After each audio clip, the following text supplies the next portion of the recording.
Good evening, dear tutor and partners. My name is Angelo Valencia. I come from Manizales, but I actually live in Bogota. I'm 26 years old. I'm a father of two beautiful babies of 2 and 4 years old. I study English since a couple of years ago, but I've been interested in the language since I was a kid, since high school, I think.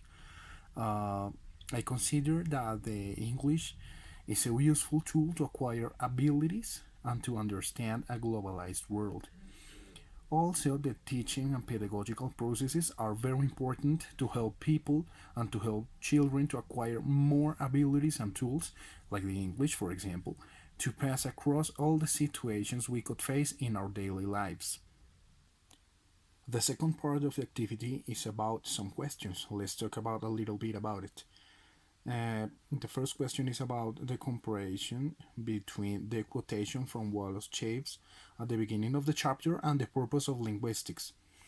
The relationship between Chaves' thoughts and the purpose of linguistics is direct, because linguistics tries to have an approach to the understanding and knowledge about how all those unconscious elements described by Wallace Chaves as a glass work together in a context.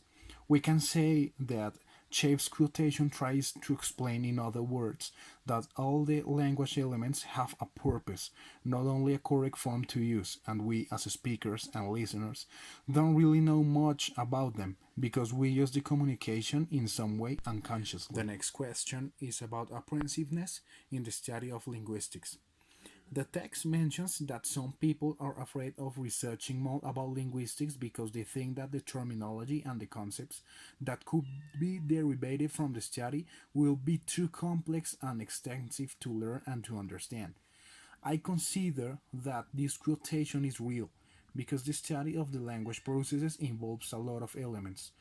And if the language is sometimes complex by itself for us that are in the process of second language acquisition, the process of studying it deeply could be harder, longer, and more difficult.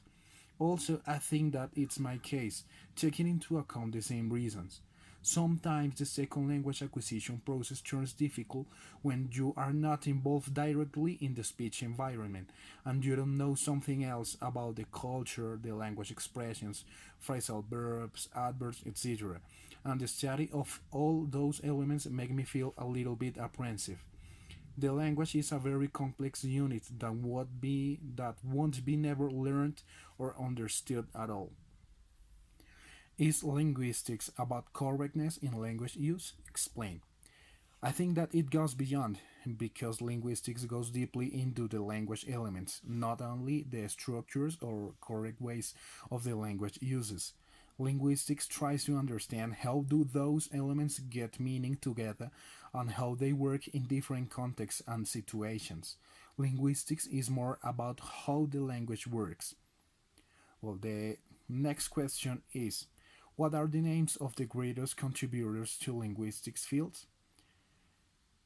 I think that Noam Chomsky could be considered as a revolutionist of linguistics through the introduction of all the mental processes that are involved in a language production.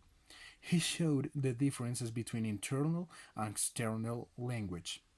Finally, we have Michael Halliday, that could be considered as an empiricist taken into account that he began his studies of the language from his own experiences, learning, using, and teaching other language systems like the Chinese. On the other hand, could be considered as a descriptor because he elaborated his own theory based on language descriptions, and he set the basis of systemic functional linguistics.